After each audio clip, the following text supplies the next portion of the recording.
Programa Constru Business. Oferecimento ING Plus Construtora e Incorporadora.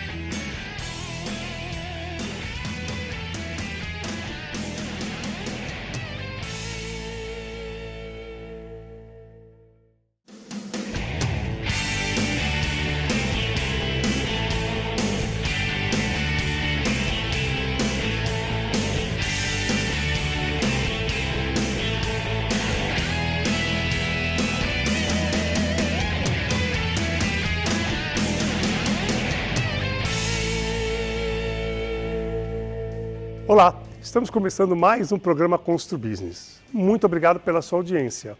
Hoje nós vamos falar sobre o restauro do casarão que fica na esquina da rua 7 de setembro com a rua Constituição. E os nossos convidados, Sérgio Williams, jornalista e historiador, e Daniela Olivan, arquiteta e urbanista. Muito obrigado pela presença. Sérgio, o casarão foi construído pela antiga companhia Docas, em 1900, e era utilizado por funcionários de alto escalão da empresa. Como era Santos em 1900 e como eram os arredores do prédio? Olá, Roberto. Olá, Daniela. É uma Santos em plena transformação, né? A Santos já vivia uma grande metamorfose em função do desenvolvimento do porto, né? Um porto organizado tinha acabado praticamente de ser inaugurado, havia um processo de expansão da própria cidade de Santos. Santos estava realmente avançando muito em função do café. O café foi a grande mola econômica que propulsou Santos a um patamar diferente. E a Companhia Docas investindo muito forte na cidade e precisava que os seus funcionários estivessem ali nos arredores das obras. Então eles construíram esse casarão, aliás um projeto do escritório Ramos Azevedo, um escritório super conceituado, para você ver como a Companhia Docas tinha essa acuidade de investir nisso.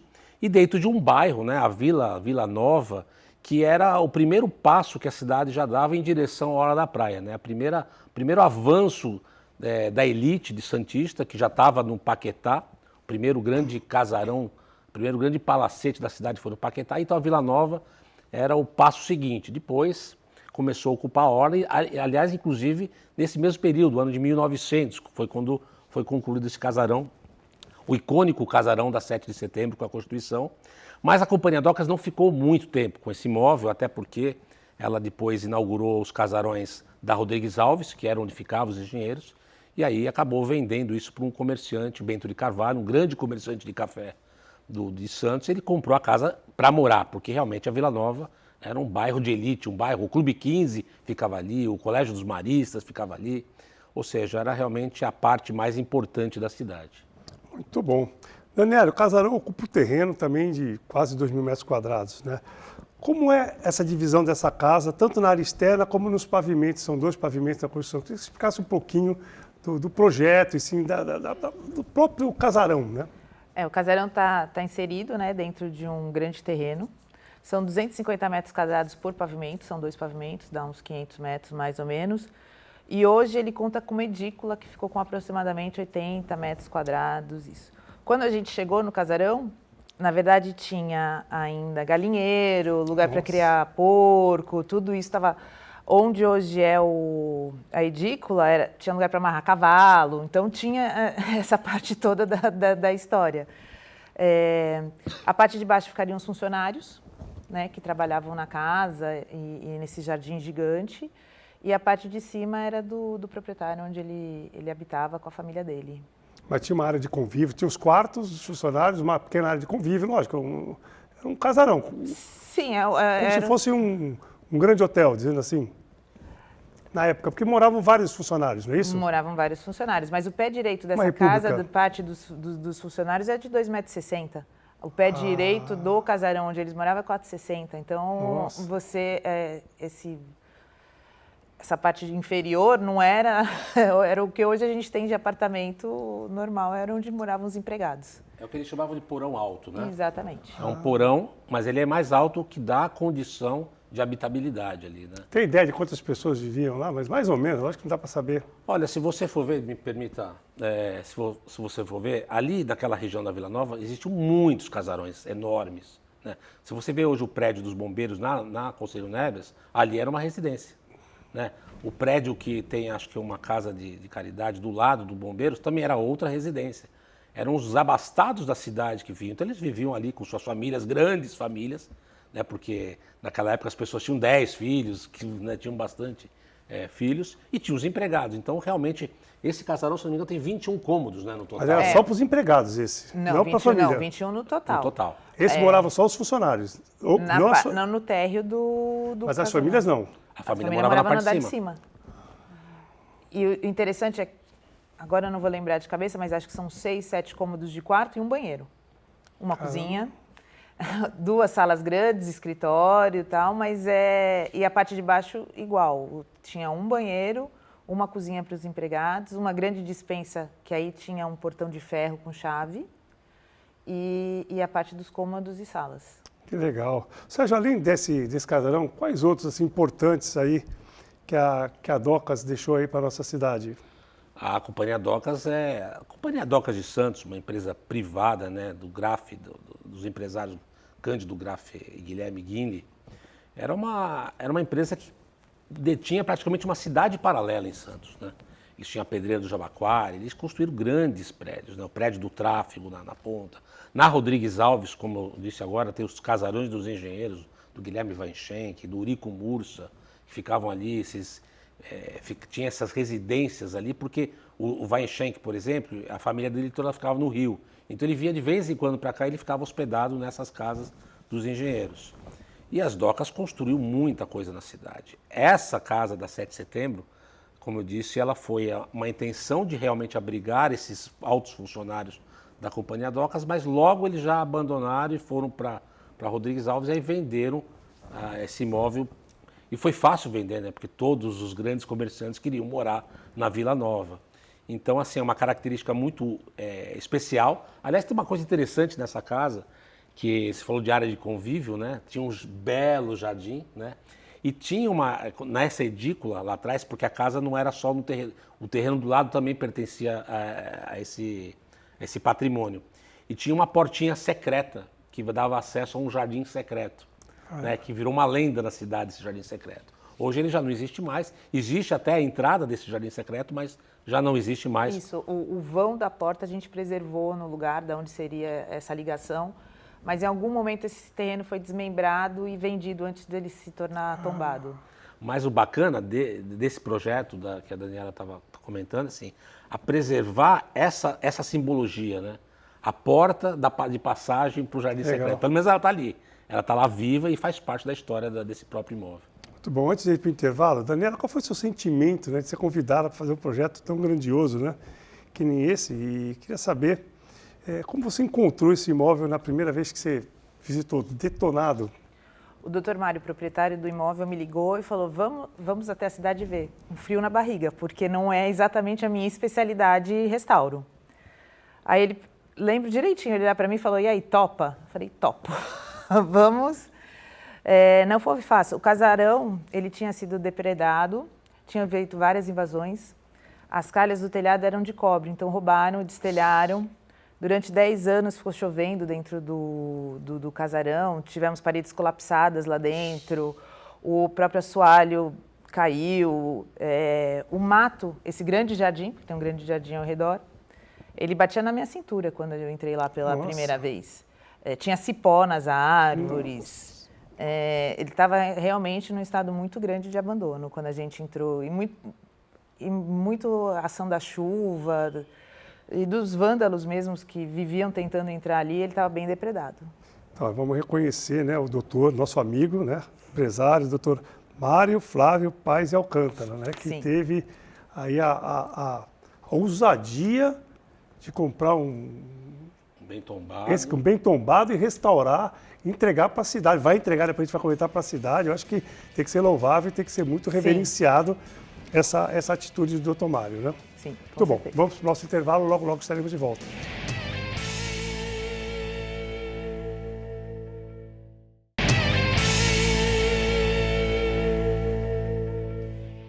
Estamos de volta para o segundo bloco do programa Constru Business. Hoje estamos falando sobre o casarão recentemente restaurado, fica na esquina da rua 7 de setembro com a rua Constituição. Os nossos convidados, Sérgio Williams, jornalista e historiador, e Daniela Olivan, arquiteta e urbanista.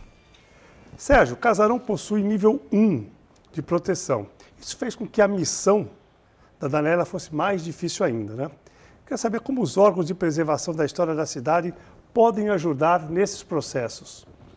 Olha, o Condepasa, no caso, que é o órgão de protetivo do patrimônio histórico local, ele tem uma estrutura bastante simples, ele tem uma equipe de apoio, né, que é o CEOTA, que é o setor técnico de apoio, que dá as orientações em cima da legislação do que pode e o que não pode ser feito. Quando você tem uma indicação, ou seja, quando você avança e promove o tombamento de imóvel, e tem vários níveis de tombamento, né? Tem o tombamento por resolução administrativa, que é o caso do casarão, que é um nível 1, mas é um nível 1 no topo máximo, né? Ou seja, ele precisa respeitar a questão de volumetria, de aspectos arquitetônicos, uma série de coisas. Ele é um pouco mais rígido, vamos dizer assim, mas essa rigidez ela tem a motivação de preservar aquele patrimônio conforme ele se consolidou na cidade. Óbvio que dentro do conselho tem visões de pessoas um pouco mais flexíveis, tem aquelas pessoas um pouco mais incisivas em relação aos projetos, mas é importante que a cidade possa discutir o avanço nesse segmento. Aliás, Santos é uma cidade histórica, né? É uma cidade que é carente nessa questão de buscar mais restauros, mas a gente também tem que dar uma olhada na questão dessa flexibilidade. Às vezes nem tudo que você consegue resgatar ou fazer retroagir ao que era antes, até porque já está descaracterizado, até porque às vezes a volumetria já se modificou. O mais importante, para mim, aí eu estou falando uma coisa mais pessoal, é que assim, todo imóvel histórico, todo imóvel tombado, ele tem que ter um uso, ele não pode ficar sem uso. Essa é a grande questão. Eu acho que a pior coisa que pode acontecer para qualquer imóvel, mas principalmente para um imóvel que tem um caráter histórico, ele fica parado. Você vê, olha só, anos e anos e anos sem uso, aí estoura o telhado, chove dentro, arrebenta a parede, destrói piso, e depois fica muito mais caro resolver isso. Então, assim, os órgãos de proteção estão lá para orientar, para ajudar. Existe o pleno, que são as pessoas que fazem parte do conselho, que votam os pedidos, votam as resoluções todas. Eu acho que a cidade precisa se unir mais e compreender melhor o que é o Condepasa e também cobrar do Condepasa as posturas, né? Porque às vezes você vê o imóvel particular, ele tem uma tratativa, o imóvel público acaba tendo outra, por outras questões. Eu acho que era importante que a sociedade estivesse mais presente nessas discussões. Existem várias formas para fazer isso. Muito bom. Daniela, quais foram as principais dificuldades e surpresas que você se deparou no decorrer da obra? Já estamos falando da obra, né? E quanto tempo durou todo esse processo? O processo de aprovação no Condepasa... Com o projeto da obra, você acompanhou também a obra? Acompanhei a obra também. Então, desde a época do Condepasa, as dificuldades primeiro que você encontrou na obra, né? E depois o tempo que demorou.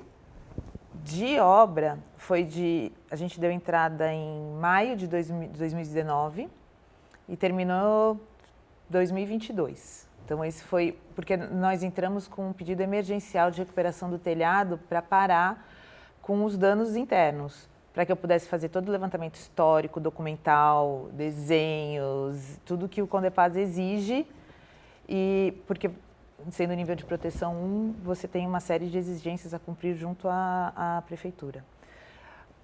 Madeiramento do telhado, uma grande parte estava muito podre, tivemos que fazer a troca, mas, como eu disse, é um empenho pessoal do Dr. Mário. Ele foi atrás de um galpão aqui em Santos. Uma pergunta, madeiramento do telhado não precisa ser exatamente a mesma madeira daquela época, né? Se ficar internamente, precisa? A gente conseguiu um antigo galpão que tinha permissão para desfazer, e ele foi lá e arrematou o lote. O nível de exigência é tão grande assim, que até a madeira do O telhado... que a gente ia conseguindo, a gente foi fazendo. Como ele conseguiu o madeiramento, a telha francesa, tem muitos ornatos, tanto na parte externa como interna da casa, interna de madeira mesmo, todo o forro trabalhado. A parte de externa também tinha os ornatos, a gente foi recuperando, vendo foto, porque ele até, apesar dele ser tombado, ele até um certo tempo ele estava bem. Tinha pessoal que vivia lá até a década de 80, né, começo de 90. Sim. Então ele estava bem preservado, então tinha um levantamento histórico fotográfico muito bom para a gente poder voltar ao que era. E tem a parte construtiva da época, por exemplo, no alpendre, você tem uns pilares que seguram o telhado do alpendre, mas dentro dele é que desce a água pluvial, um cuidado da época para que você não visse isso. Então, dentro dele é que desce a água pluvial. Todo o trabalho, apesar de quase 100 anos do casarão praticamente, a gente conseguiu pegar toda a parte de ferro, a gente restaurou, elas não estavam destruídas. Não é que nem hoje em dia, que se a gente deixar 3 anos, o ferro, né? Os azulejos que a gente estava comentando antes de começar o programa, né? Os azulejos, por exemplo. Alguns preservaram, alguns ele conseguiu refazer conforme o desenho original. Então foram essas as dificuldades. São muitos detalhes. Uma casa grande com muitos detalhes. Até o entorno, o jardim, tem uma fonte no meio do jardim que a gente legal. Conseguiu que ela voltasse a funcionar, as plantas. Então tudo você tem que apresentar o Condepaz até o jardim, como é que ele vai ficar. Na verdade, a edícula foi feita uma edícula onde eram os estábulos. E a liberação dessa obra? Desculpa interromper. O Condepaz libera a prefeitura? Como é que funciona? Você está com um projeto, né? Você dá entrada no projeto normal, mas ele vai para Alegra Centro, Condepaz, para depois voltar para obras. E depois, quem fiscaliza a entrega da obra? O Condepaz ou não? Não, eles pedem fotos, tá. Essas coisas, mas aí é uma liberação normal de prefeitura mesmo. Quanto tempo demorou de obra? De obra de 2019 a 2022. 3 anos. Não é muito. Se for pensar no nível de detalhamento do que foi feito, mandar confeccionar azulejo por mas artista... como eu disse, é porque era uma coisa pessoal do Dr. Mário. Então ele foi no empenho, ele pôde, né, financiar essa obra nesse tempo todo. Legal. Vamos para o intervalo, logo a gente volta.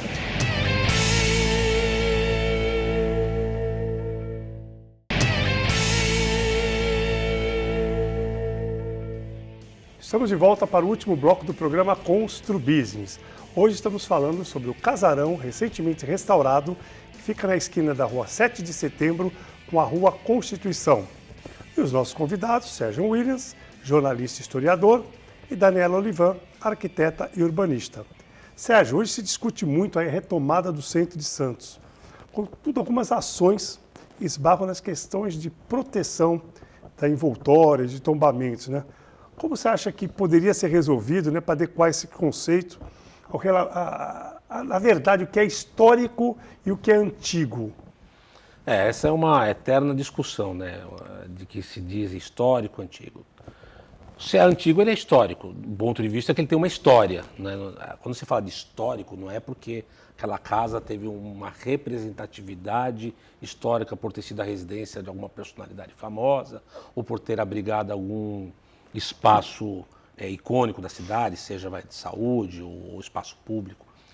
Acho que toda casa ela tem uma história, ela tem a sua característica arquitetônica, o seu recorte histórico. Santos é uma cidade que tem um conjunto de obras arquitetônicas que nos dá muito orgulho. Santos é uma das poucas cidades do Brasil que tem elementos construtivos de praticamente todas as épocas. Nós temos coloniais, neocoloniais, barroco, gótico, brutalistas, ecléticos de várias formas. Nós temos até neomanuelino, que é o centro português, que só existe 3 no Brasil. Ou seja, nós temos um grande privilégio, nós temos um museu arquitetônico a céu aberto, né? Então é muito importante que a cidade entenda isso, valorize isso. Agora, óbvio, eu não sou da turma dos radicais. Existem formas de você flexibilizar. É possível, sim, o novo conversar com o antigo, é possível adaptar espaços, é possível você fazer um restauro, mas não precisar aquela obediência assim tão precípua das coisas. Não tem que ser dessa forma, a volumetria. Pô, se às vezes mudou um pouco a volumetria, qual o problema? Se vai dar uma função nova para a casa, E nós estamos ainda há alguns anos já vivendo a questão das regras de acessibilidade, né?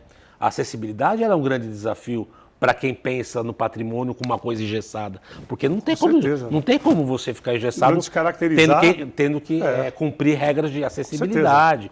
Então, assim, eu acho que, volto a dizer, como eu falei no bloco anterior, é importante que a sociedade esteja mais presente, o Condepasa está ali trabalhando, as pessoas precisam cobrar, entender o que acontece e ver a transformação da cidade e opinar sobre isso.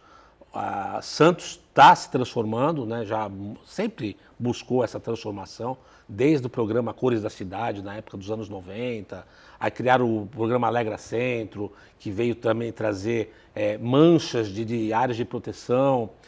Tivemos a questão do famoso TAC do Castelinho, que foi uma questão que o Ministério Público interferiu por conta das obras do Castelinho da Câmara Municipal, onde o Ministério Público obriga hoje a que qualquer imóvel que seja construído na área envoltória de bem tombado não pode ultrapassar o gabarito. Isso também, de certa forma, atrapalhou bastante.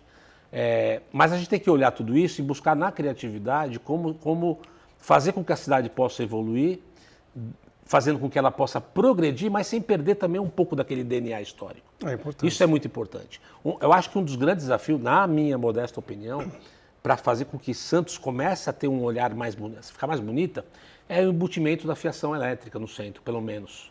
Né? A gente vai na Europa, é tão legal quando você vai na Europa ver aquela cidade sem nenhum fio, né, pendurado. Eu acho que essa é uma grande discussão. Eu acho que o Condepasa tem as suas questões, tem os seus olhares internos, mas é muito importante que a sociedade participe mais dessas discussões. Muito bom, muito bom. Daniela, você acredita que esse projeto pode acabar aí servindo como modelo para vários outros prédios aí na cidade que tem esse valor histórico, né? Que precisam de uma intervenção imediata, né? Antes que virem ruínas aí? É um exemplo que eu acho que a gente tem que divulgar, por isso que vocês estão aqui para divulgar. Um excelente exemplo do Dr. Mário, né? Eu espero que sim, né? Que mais pessoas que possam consigam fazer um restauro para a gente recuperar um pouco dessa história, não ficar um centro, como a gente vê hoje, um pouco abandonado, né? Eu queria que você falasse um pouquinho também, já aproveitando, né? O que o Dr. Mário Flávio Paes de Alcântara, que é o proprietário, doutor amigo nosso, responsável, que ele pretende, qual o destino que ele pretende dar a esse empreendimento, né? Esse casarão? Ele quer que a comunidade você visite, quer fazer exposições? Qual a destinação que ele está pretendendo dar? O Sérgio depois pode comentar.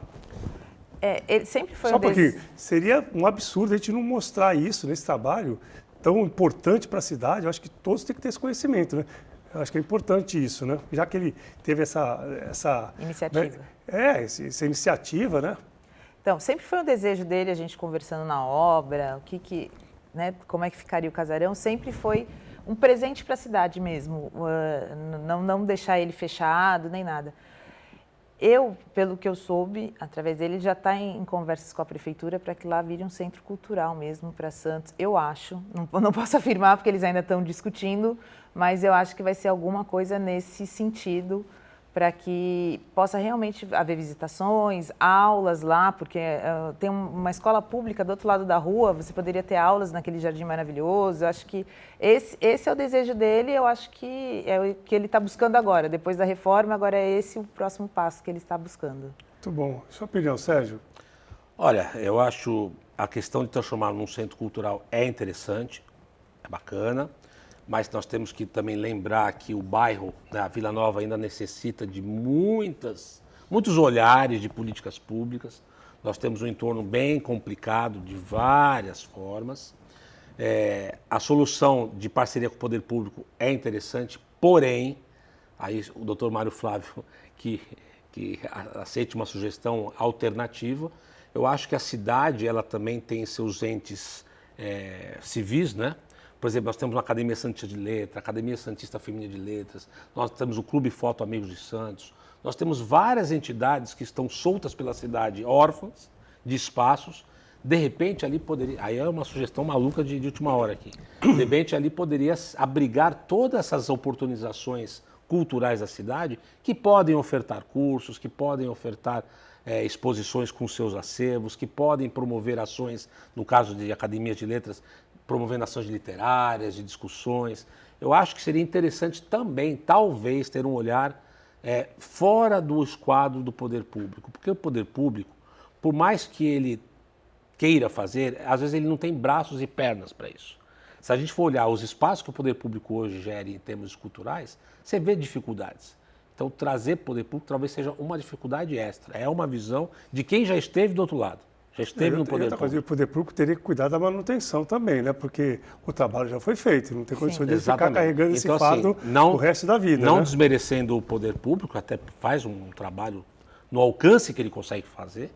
Digo, porque já estive lá, sei das dificuldades de você adquirir qualquer equipamento, de você manter um corpo estável de qualquer coisa cultural, de professores, é bem mais complicado. Eu acho que poderia, sim, aí como sugestão até de quem é o presidente de uma instituição cultural, que é o Instituto Histórico Geográfico, que não precisa estar lá, porque nós já temos nossa própria sede, mas existem outras instituições culturais importantes da cidade que estão soltas pela cidade e que poderiam, de repente, virar um grande condomínio cultural.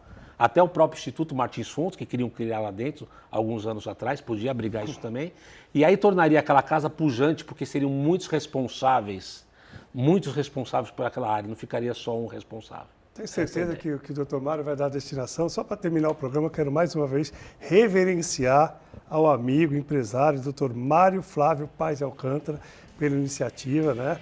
Acho que tem que ser louvável, a iniciativa tem que ser reverenciado muito com o presente que ele deu para a cidade. Quero demais agradecer ao Sérgio, a Daniela pela presença, quero agradecer a audiência do nosso telespectador, dizer que na próxima semana estaremos de volta, se Deus quiser. Grande abraço e até lá.